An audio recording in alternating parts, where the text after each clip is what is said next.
Are you walking the dog? Wow. What's your doggy's name? My name's Gracie. Gracie? Hi, Gracie. So this is my grandma. She used to have a farm in Tennessee. Now she's moved to Florida, which has this amazing weather, but I miss you. I miss you too. Have you enjoyed us being here? Yes, I have. It's uplifted me. Oh, well, good. What do you think about us living in an RV? I think it'd be great. You want an RV? No. So we're about packed up, ready to roll. Had our first oak crud moment on the Airstream. I was putting the awning up with just a little bit of wind as we left. And when it caught this backside, it ripped up our hook that was right here. It's temporarily duct taped, which looks great, right babe? You like the duct tape look? Oh yeah, classy. But so I've got another hook on the way, which is not easy for us because we won't be in one spot more than 3 days for like the next week and a half, 2 weeks or something. So in a week or two, we'll have our awning back. But until then, you really can't safely put it out without that hook. And awnings can't be underestimated if you're in hot weather. I mean, the awning essentially blocks the sun before it hits the RV, which is a big deal. This model actually has not only a large awning on the entry side, but also has awnings all the way around the entire RV. It's got 2 on the side, 1 in the back, and then it's not really an awning in the front, but this comes up and acts as an awning before the heat hits the glass. And these are our new solar panels. We'll get into the solar panel stuff in a week or two. We're not quite to the point where we can have a good stop to set that up, but we're hoping to get some at least basic solar installed here in the next week or two. Looks like one last dog walk before we hit the road. Look out for the helicopter doggy, no! You're always dirty. How do you get so dirty? She likes to show Gracie her room and read books with her, don't you? Some books. What happened to your face again? Read books. Okay, one book with the doggy, and then we gotta go. This one's got puppies in it. She might like it. Time for bed. How do we say goodnight? Let's look at the animals to see how we might.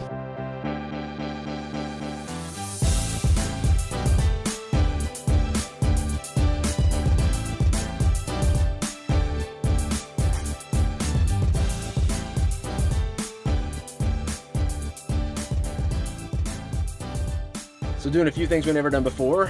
One, we're traveling with a generator in the back, so that's an extra 100 pounds. I'm not gonna say that I can feel a lot on the axles. I think I can feel a little bit though, as far as like the extra weight, the bounce.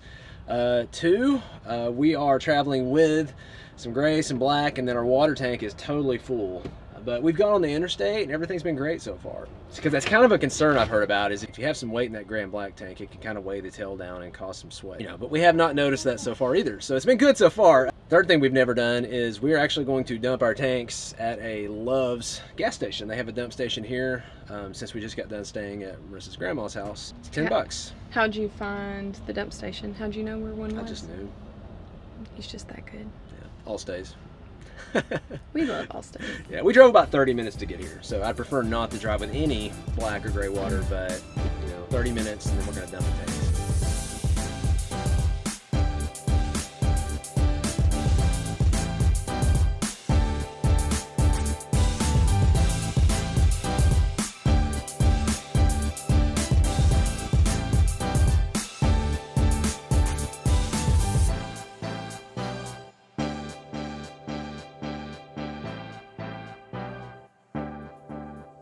It's a little different than what I expected. So this is Deep Creek Preserve. It's free. No hookups, no dump station, no water, pretty much no nothing. You do have to make a reservation. They give you a combination. You come over here and hopefully it's gonna work on this lot.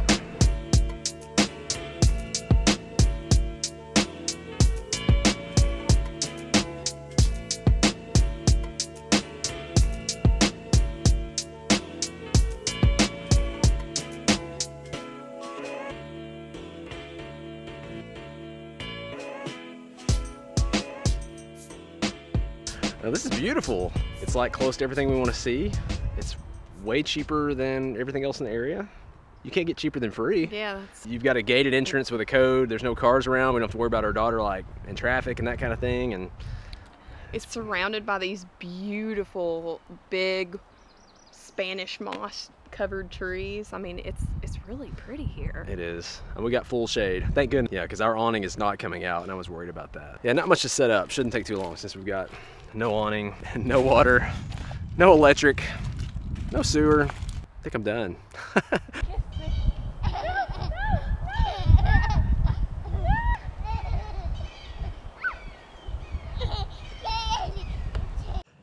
You having fun out here?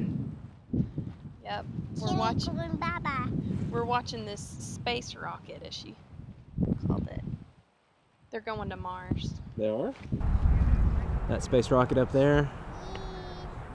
Yeah, they're going to the moon. Show me your hands. How do you get so dirty so fast? I always heard the saying at the end of the day, if you're not dirty and your hair isn't a mess, then you didn't live. Hensley always lives, don't you? Do you live every day? Yeah, in the river, yeah. You do live every day, don't you? You teach Mommy a lot. So although there wasn't too much set up here, I do have a few things to get ready. We bought this grill. I don't like it as much as our other grill we had. Weber grill. I don't know how you pronounce it, but I don't like it as much. It's definitely not made as sturdy. It's a whole lot lighter build, just the whole thing. The quality is not there, but the other one wouldn't fit under the back of our RV, and that was something big. We needed to be able to keep our grill in the back of the RV because something's got to go in the back. So I bought this one. The legs fold up, and then of course right now we're just using a small propane tank with it, and it does what we need. It's big enough for what we need.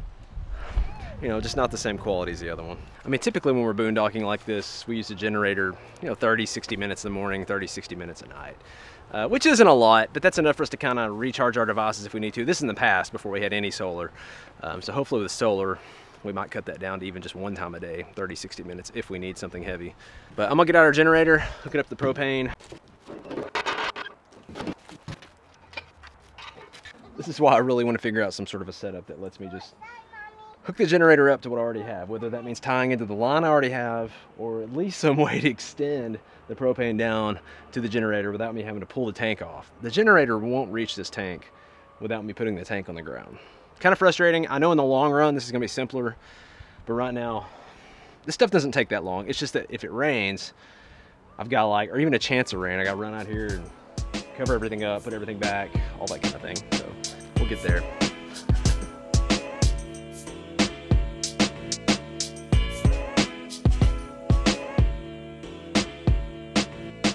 Hensley, this is like a whole new level of dirty. What do you have going on here? Yes. What is that? And what is this?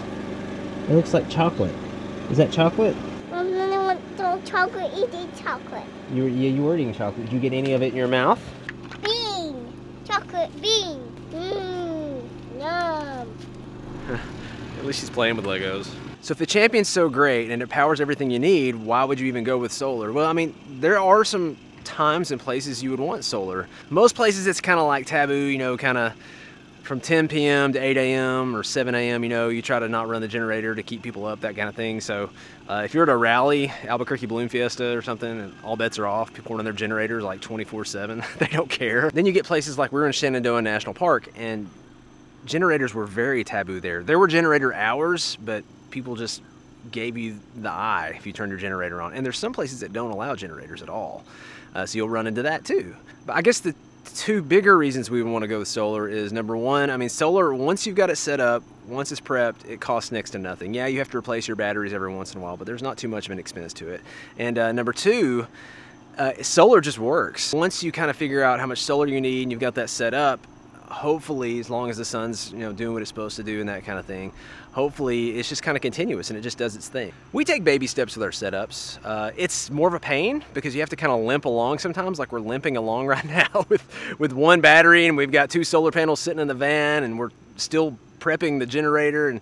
But I mean, that's the route we've decided to go, instead of put tons and tons and tons of money into the setup and then not know whether or not we're going to use the whole setup or not. We want to just kind of creep our way into what we think we need with a little bit of inconvenience, and hopefully we can save some money in the long run, and we get to learn more about the process, what we really need, and we get to share that stuff with you guys too. And when I hear a talk, I know his log's behind the clock. I like the geeling on the ceiling and the zower in the shower. Did you finally clean up? For the first time, forever. What a beautiful song. I mean, we're still newbies at the whole boondocking thing. We're trying to figure it out, just taking it a step at a time. I think it's just one of those things you have to grow to love. It's not a luxurious lifestyle. I mean, you're always having to like be inconvenienced, but it's nice being able to save money, and you usually get some really beautiful spots that way, and that's kind of the trade-off. I would like to get more comfortable with it because you have to plan your meals around boondocking a little bit more. You have to, I don't know, maybe rough it on the showers a lot more. Nighttime is kind of the hardest time for me because I'm a light sleeper and I love a fan, so I don't know, it's not a great combination. We're hoping to keep working at that and figuring out what we can run through the night. And one of the hard things is, like, when you're boondocking, like, obviously we don't have our AC running, so we rely on keeping the windows open. So if it's a loud area, that can be a really inconvenience too. This is a pretty quiet area. I don't know what in the Where's Hensley go? Where You is just want to see Hensley? how silly you'd look, didn't you? There she is. We're gonna call it a night. I think it's gonna be a long night. We'll catch you guys later.